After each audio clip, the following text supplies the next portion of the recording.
Hey, it's me, Destin. Welcome back to Smarter Every Day. I am in the thinky place, and today on this video, I would like to take you to the thinky place with me. The other day, my friend's dad said something that was like a throwaway dad comment at first, but we're still talking about it because of how deep it goes. He said, it's important to not lose your voice. I know, it sounds simple, but it's not talking about like, we can't be silenced, no, that's not what it's talking about. It's important to not lose your voice, meaning in today's internet where you make things and you put them on the internet, it's easy to forget who you are. You forget who you are, and that's what I want to talk about today. Let me describe the problem like this. Every content creator knows this. When I make a piece of content for the internet, do I make the video that is the truest reflection of my voice, of who I am? Or do I give in to the temptation, that voice that's always in the back of your mind that says, you know, if you change your content in this way or do this to it, you might make something that performs better. Just for fun the other day, I graphed every Smarter Everyday episode and looked at how many minutes each video was versus the upload date. Each little bubble on this graph is a significant moment for me, and I want to see if I've changed how I communicate those memories throughout the years. Right here is the spot where I changed the name of my videos to Smarter Everyday, and I noticed that in the early episodes, my videos were about things I was curious about, things I was exploring at the moment. But gradually, my videos have become more and more of a production. The size of each bubble is how many views each video gets, and it's easy to see that the length of each individual video has gradually been rising. I tried to make the length of each video to be as long as it needs to be to say what I need to say, but you'll notice that the videos here at the bottom of the graph that are shorter in duration, they don't perform as well. So I assume that's because watch time is a major driver in the algorithm. So the obvious engineering decision at this point is to increase the amount of time of each of my videos, add a little bit of fluff there, and that would get some of that sweet, sweet algorithmic love, right? But I've decided not to do that. And the reason I've decided not to do that is because that would allow external factors to affect my voice. In this case, the external factors would be the desire to please an ever-changing algorithm. Remember, these videos are memories to me, and if we put our memories on the internet and we choose those memories based on what we think is going to get the most likes or clicks or whatever, then we are curating our lives, obviously. But here's the deal. That affects what memories we send forward into the next generation. And so it matters. Like, it really matters. I don't want to lose who I am. It's possible to forget what you sound like, where you and I say things based on not what we think, but what we think others want to hear. And this can happen to both individuals and big organizations. I recently read several articles about Notre Dame in Paris. And to give you an idea of how old this cathedral is, groundbreaking took place in 1163, and it was completed in 1345. That's a really long time ago, and modifications have been ongoing throughout the centuries. In 2019, the cathedral famously burned, and a tremendous amount of money was raised to restore the cathedral. Most of the articles I read were extremely critical of new plans that have come about to use some of this money to restore the cathedral and change the inside of the cathedral so it's more well suited to like massive crowds of tourists and things like that. Full disclosure, I'm a Christian, but I'm not a member of the Catholic Church, so I am in no place to cast judgment over whatever they want to do with their cathedral. It's none of my business. However, I find that desire to modify a 900-year-old thing and change it so that it's more appealing to new modern crowds, I find it to be very similar to that voice in the back of my head that's like, hey Destin, go ahead and change the video so that it will perform better on YouTube. Destin, why don't you change this so it'll be accepted by more people? I think that voice is a very similar voice. I don't think it's a good idea to try to modify who you are to try to please the internet. First of all, I don't think you're ever going to do it. Secondly, I think it's important to remember your voice. And memories is one of the main reasons why I'm becoming more and more attracted to physical objects. This is a box of slides from Paris back in the 60s. And I think this is amazing. And the reason I do is because these are physical objects that I own. I purchased these, and this is a picture of Notre Dame, the way it was in the 60s. And so is this, and so is this. It's amazing. Like, here's one over here. An individual took this photo from August 1969, and this is exactly like it looked like on that particular day, and you can't Photoshop this. You can't modify this like a Wikipedia article. This is a physical human record with atoms of the way things were, and I find that to be fascinating. So for the next few minutes, I would like to talk about capturing human memories in Paris with a very interesting individual. Okay, so I'm on a Zoom call with Matthew Stern. Matthew, you're in France, right? Paris? Yes, in Paris. All right, you're a photographer, really, really good. You're kind of my photography hero at the moment. You're into all the weird stuff like I'm into, right? Yeah, I really enjoy experimenting and creating some new kind of images. And I really enjoy vintage lenses and old cameras and film cameras. But I also like to mix them with modern cameras and new technologies. Matthew, I have purchased some photographs from France. I've never been to Paris. I've just flown through the airport, and I want to show you these photographs, and I would like you to tell me how they were captured. Is that okay? Okay. So, got my light box, right? These are glass photos, and they are captured on a physical piece of glass. So I have two questions. Number one, how was this photo captured, and what is this thing in Paris? I don't know what this is. So it's a glass plate negative. So you have to imagine the image in positive to know what's on the glass. So if I try to analyze the negative and to imagine, I think it's the opera of Paris, the Opéra Garnier in the center of Paris. But I'm not 100% sure because I really need to see it in a positive form. It could also be, a building that doesn't exist anymore. For me, it looks like the opera because you have the two statues on top with the angel wings, and it really looks like the opera. So let me take the photo and flip it positive so you can see it. I'm going to send it to your Instagram. Yeah. It's Opéra Garnier. So it's like the oldest opera in Paris. Clearly the same place. And even the street lamps are the same today. Really? Yeah. Okay, so I want to show you a couple of more. So if I understand correctly, these negatives are huge, right? These are huge negatives. And so what I've noticed is when you zoom in, you can see an incredible amount of detail. Like, for example, on this negative that I'm looking at, this is, am I saying it correctly, Arc de Triomphe? Arc de Triomphe. Arc de Triomphe. This one right here, it looks like an interesting picture, but as you zoom in, you can see all the people, and you start to have more of a human moment as you zoom in really, really closely. You know, the 35 millimeter film negative is just a fraction of what this is. I find it to be fascinating how much information is captured on this plate. Yeah, you get more information, more details, and the bigger the plate is, or the negative is, more details you will get on the final photography on paper.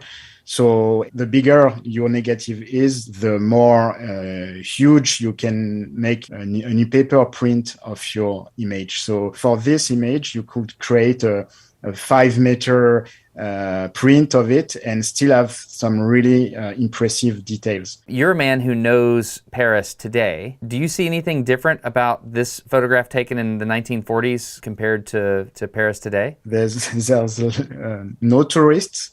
No one taking selfies. Maybe the platform under the Eiffel Tower is not there anymore, but the rest is looking exactly the same today. What I'm interested in is the capturing of the human moment. And I have found that as I look at these old negatives, which is something I'm doing more and more, I can see things, but what I can't capture is the humanity of the moment. I've been thinking about this, and I appreciate you talking to me about it, Matthew. You're welcome. Yeah. But you should investigate on the photographer and try to find the places you went. Like what is this? I can help you if you want. Yeah. But what like is you could this? Could you recreate some of these moments? I'm not. I can go in Paris to try to shoot the same place today. Today? Not today, but I can see what it looks like today. But I can go soon and shoot the same places. So could you take these same photos from these same moments so we could look at them and just see what they look like today? Yeah, I can. I just need to find the same kind of focal length. So maybe 20 millimeter or 17 millimeter, and to have a wide field of view.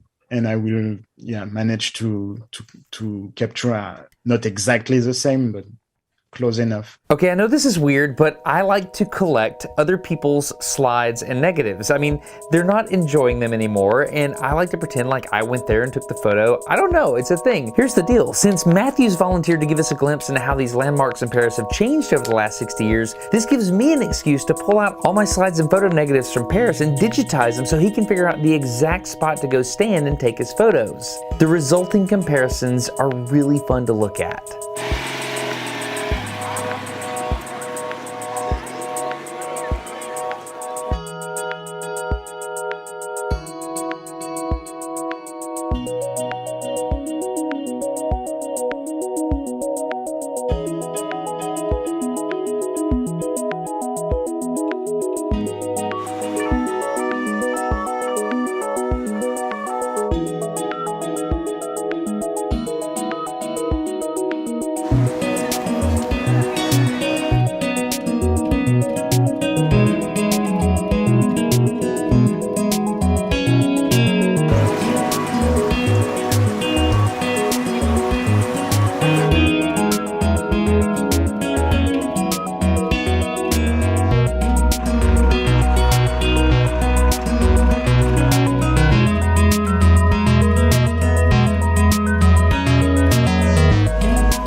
Just to recap how we got here, we started this discussion about memories and remembering your voice and not being influenced, and how that may or may not factor into the people rebuilding Notre Dame. And you saw in the photos there that Matthew had the cranes over Notre Dame. They're clearly working very hard right now, but that doesn't really give you a sense of what it's like to be in the cathedral. Like, what was it like to actually be there before the fire? Well, we actually may have captured something that could help an individual understand, if they wanted to nail it and remember exactly what it was like before the fire. We may have that information. So I'd like to introduce you to someone. How are you doing black and white? How is that happening? Somewhere along the line, my laptop decided that it only wanted black and white. So this has been Marky, and a long time ago, we decided to do something together. I have this channel on YouTube called The Sound Traveler, where you record binaural audio, and you have a GoPro on your head, and you walk around, and if you wear stereo headphones and you watch the video, it's like you're there. And I have never been to Paris, and you're in the UK, right? Yeah, I'm in the UK. I wanted to go to Paris, but I couldn't, and so I paid you to do it. Yeah, I was going on a trip to Paris anyway. And then, yeah, you helped out with some of the costs of that. And I went around and I basically walked around like I was doing normally, like sightseeing basically, and going through. But, with a big camera strapped to my head and with the microphones in the ears. So it was got some pretty funny looks while we were doing it, but it was a good time. I wanted to see what it was like at different places. You took me to the Mona Lisa. Yeah. You took me to the Louvre.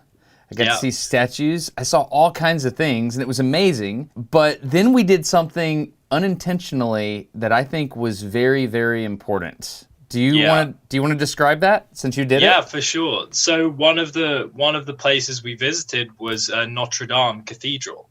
So I walked in, and I was just going to go for a walk around with my very old GoPro Hero 4 Silver, I believe was the model of GoPro that I was using.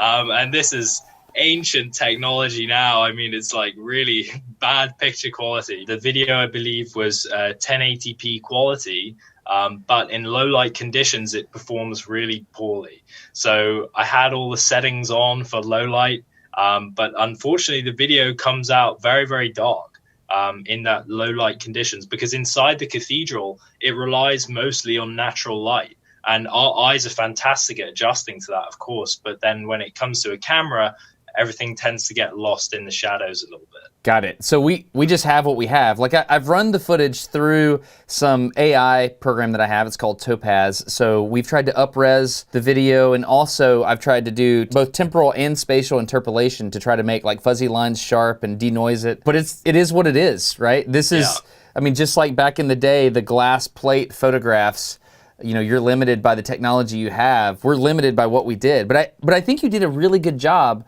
of capturing the humanity of the moment. Do you think that the fact that you had a camera on your head changed the way people acted around you, or did they not notice? I think for a large part in that, I think it depends on the setting a lot, because I think in that setting, it didn't really have that much of an impact, right? Because everyone's kind of doing their own thing. You're there for this huge cathedral as opposed to like looking at people around you. Whereas in other videos we've done, it's absolutely had an effect, especially when you're in an open space and people see you very clearly. And also it being low light conditions in Notre Dame meant that they couldn't really see me too great anyway. So yeah, it was, I think it was just a really raw and like original capture of what people were doing and experiencing at that moment in time. I think what's so interesting about what we've done on accident, is you can take photos of a place and you can capture it. Yeah. But what you don't capture is the humanity of the moment. But the one thing that you've done with Notre Dame here is you've captured it in a way that we can't recreate. Yes, they've got 3D LiDAR scans of the cathedral and they can build it back exactly the same. But even then, there's nobody in that particular walk around that's wearing a mask. Exactly right. There's one moment in the audio, because it's binaural, you feel like you're there. You feel like you're there in 3D. A person sneezes behind you and to the right. Yeah. And when they sneeze, I just kind of go, whoa, whoa, you can't be sneezing. Did you have that feeling? Yeah, 100%. I always love that, and it totally takes you by surprise, but it really makes it feel so much more like real, the experience. It's amazing. So thank you for doing this, Ben. I really appreciate it, and I'm excited to share this with the world. This is our attempt to capture a very specific moment in humanity. Is there anything else you want to say about it? No, I'm just really happy to be a part of it. I think it's really important that we get it out there, and I think the audio speaks for itself, really. It's really beautiful. We captured that moment in time. Okay, with that, I'm going to put the whole video over on the Sound Traveler. Be careful with that one, you might get a little motion sick, but I'm going to put some snippets here so you can experience what that's like. And Ben, do you mind just telling people what they could do to watch this? Yeah, for sure. So all you need is headphones, earbuds, or whatever, and just make sure you got them in the right ears. So your right ear and your left ear, and then you should be good to go. And join us on our walk around Notre Dame Cathedral. That's cool. Thanks, Ben. I really appreciate you. Thanks a lot, Destin. Cheers.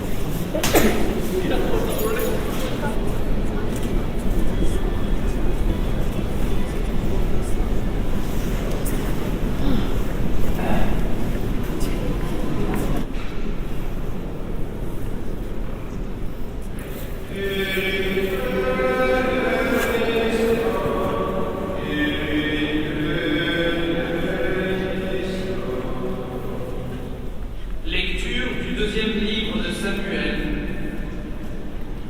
Au retour du printemps, à l'époque où les rois se mettent en campagne, David envoya Joab en expédition avec ses officiers. That's really interesting, isn't it? There's something about knowing that this place burned that changes the way you feel about the ambiance, and you get to see everything. It's so interesting. But I want to make a couple of points here. Ultimately, it's going to be the people in charge of the restoration of the cathedral that get to determine what changes and what stays the same. And just like they have to determine what their voice is, I have to determine what my voice is here on this YouTube channel. It goes farther than that though. I think that YouTube itself has to figure out what its voice is. Just like back in the day, I started to feel this slow, steady pressure to increase the watch time of my videos, I'm now feeling a different pressure from YouTube, and that's to upload shorts. To me, this seems like a race to the bottom. It's an attempt to compete with TikTok, Instagram, Facebook, and this never-ending pressure to turn us into mindlessly swiping animals that just try to consume content rapidly without actually thinking. But I don't want to do that.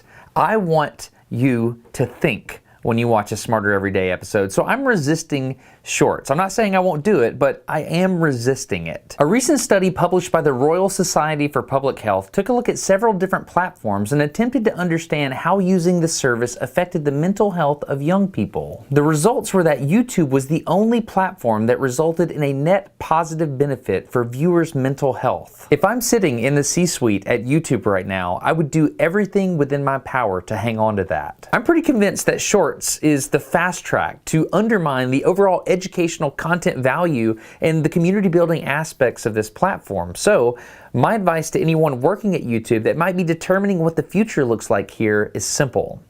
Don't lose your voice. This episode of Smarter Every Day is sponsored by Raycon, which I think is an amazing sponsor, seeing how we were talking about audio a minute ago. I love these things. Raycons are fantastic earbuds at like half the price of premium audio brands, but they sound just as good. You get 8 hours of runtime with the earbuds themselves, but you get 32 hours of runtime with the little pill, which you charge using this USB-C charger. These things are fantastic. They have a little microphone so you can actually take phone calls. They come with these little adapters right out of the box. I apparently have normal distribution ear hole size, but if you don't, like if you got jumbo ear holes or you got tiny ear holes, they know that people are different, and Raycon has put this in the box so that you can, wait for it, discover your perfect fit. I just love talking about this because of how fun it is. All right, so here's the deal. You can get your own custom ear hole experience using Raycons by checking out these adapters. Let's say you got tiny little ear holes, boom. That's for you. If you got jumbo ear holes, you're gonna be over here. Check them out. Fits right there. You can move. You can headbang. No motion whatsoever. They have a 45-day return policy, so if you don't like it, just send it back. Buyraycon.com/smarter for at least 15% off your order. They have all different types to choose from, all different colors. You're gonna love them. I listen to these things all the time. Seriously, it's not that they're inexpensive, they're good and inexpensive. So those are the two things that I want. I want a good product, and I want to not feel like I'm paying an arm and a leg for it. Thank you very much for supporting the sponsor by going to buyraycon.com/smarter, because when you support the sponsor, you're supporting Smarter Every Day, and I'm grateful. I hope you enjoyed this video. If you want to see the rest of that video that Ben filmed in Notre Dame Cathedral, it'll be over on the channel called The Sound Traveler. Also, I'll leave a link to Ben's Instagram handle down in the video description. Of course, a huge thank you to Matthew Stern. I love his videos about photography, art, history. I really, really enjoy what he does. I'm subscribed to his channel. Maybe you could consider doing that if you like his content as well. Also, a huge thank you to patrons of Smarter Every Day. You make this stuff happen, and I'm grateful. If you considered subscribing at some point in the past, I hope you found that my voice hasn't changed too much from that moment you initially decided to subscribe. And if it has, I hope that you've decided that it's moving in the right direction. So thank you so much for considering that. If not, no big deal. That's it. I'm Destin. You're getting smarter every day. Have a good one. Bye.